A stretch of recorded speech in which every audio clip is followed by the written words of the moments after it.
Welcome back to the channel, everybody. Thanks for joining me again. Today I'm going to be working on the dash some more. And I thought I was done with all the goofy little mix-up stuff on this car that I found that don't match up. But I found another thing, and it was right behind me here where the cluster sits. It's had, or has, the wiring loom for a T-type car with the dash and all that stuff, but I've run into something really goofy. Here's the bezel for the dash that's in the car. I know this isn't the right dash, or at least the bezel for this car, because this car does not have a, I don't know if you can see here, passenger side mirror. It used to have a little cable driven adjuster mirror on it. This car does not have that, and it does not have twilight either.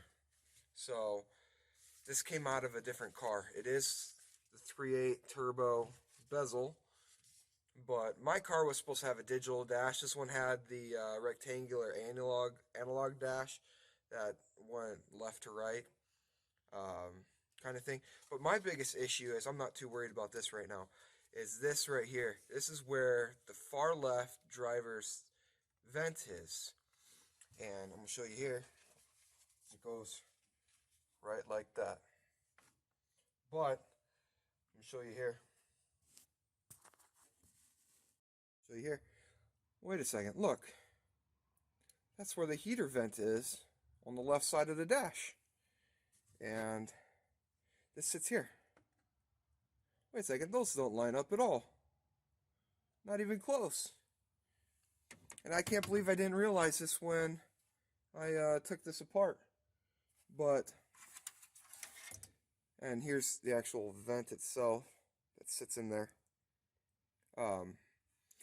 This ducting on this car is out of a older car, where they have separate gauges. There'll be like 3 pods right here, and then the vent will kind of be right here.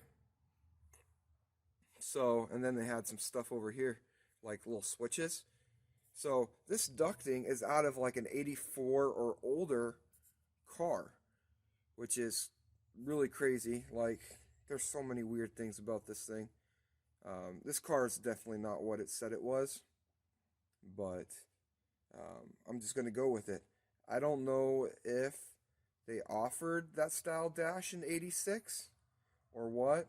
It kind of goes with the weird paint scheme, the two-toned, and the rear end that didn't match the RPO code, and all sorts of stuff that didn't match. I mean, so that's just another thing that just doesn't add up. I mean, it goes with the rear end that doesn't match the RPO code, the missing power antenna, the extra bezel switches, the missing cable-driven mirror.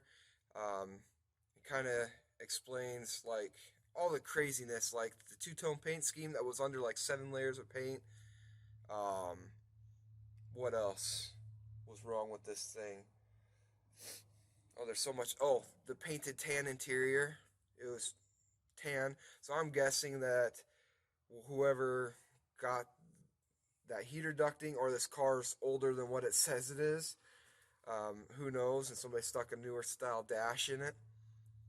I don't know if 86 or 87 came with that 3 individual cluster for this car or not, but it's definitely not what it says it's supposed to be. So this thing's all a mess. So I mean, just justifies why I'm not going full original back on this car, because that, in my mind, this car doesn't know what it is.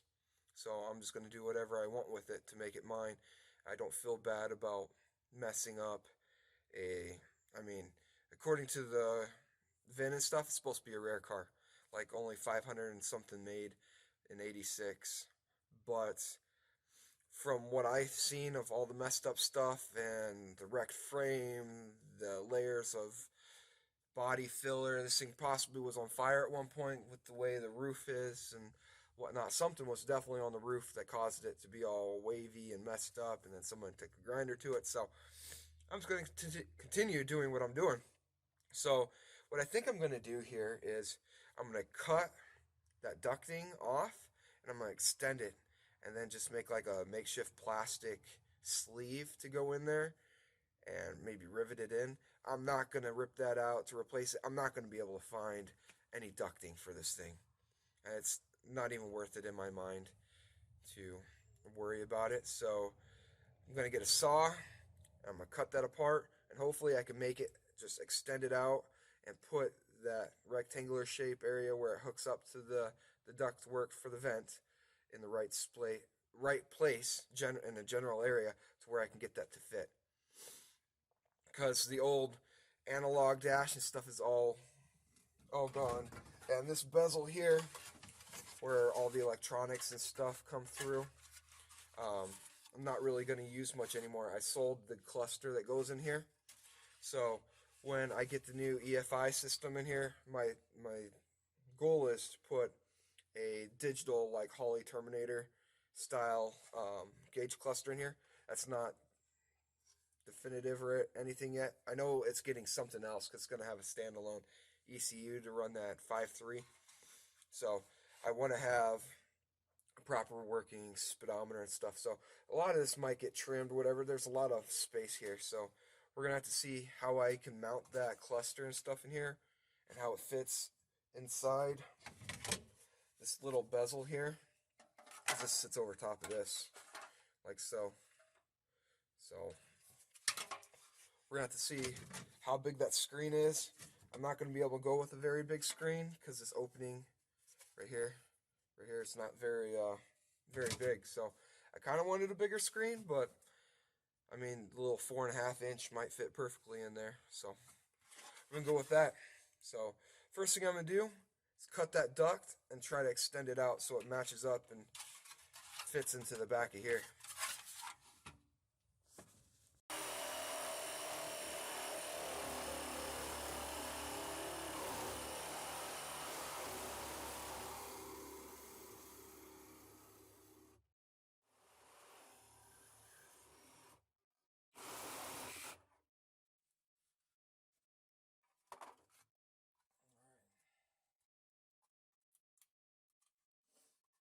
Alright, so now I got this duct work off. I'm going to put it inside the bezel here and try to see how much of a spacer I got to build for it.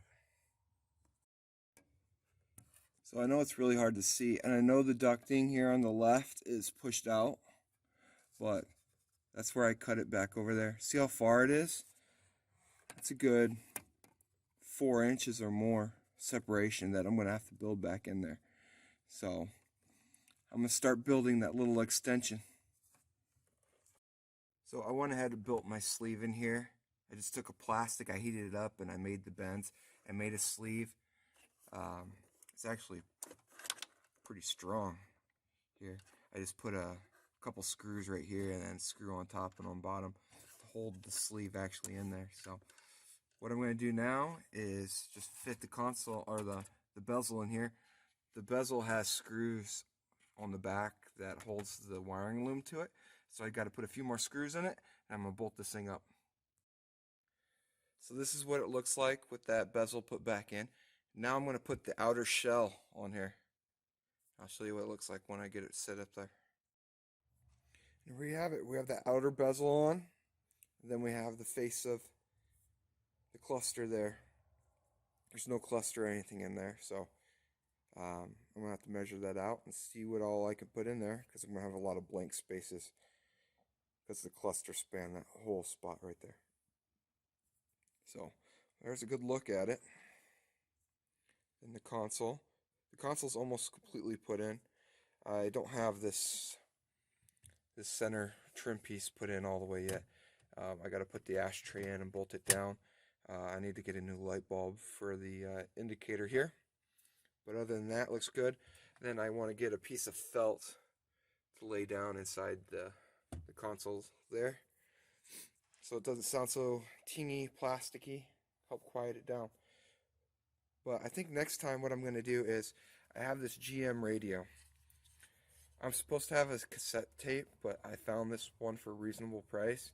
It does have a knob that's broken, but I think it'll work for visual.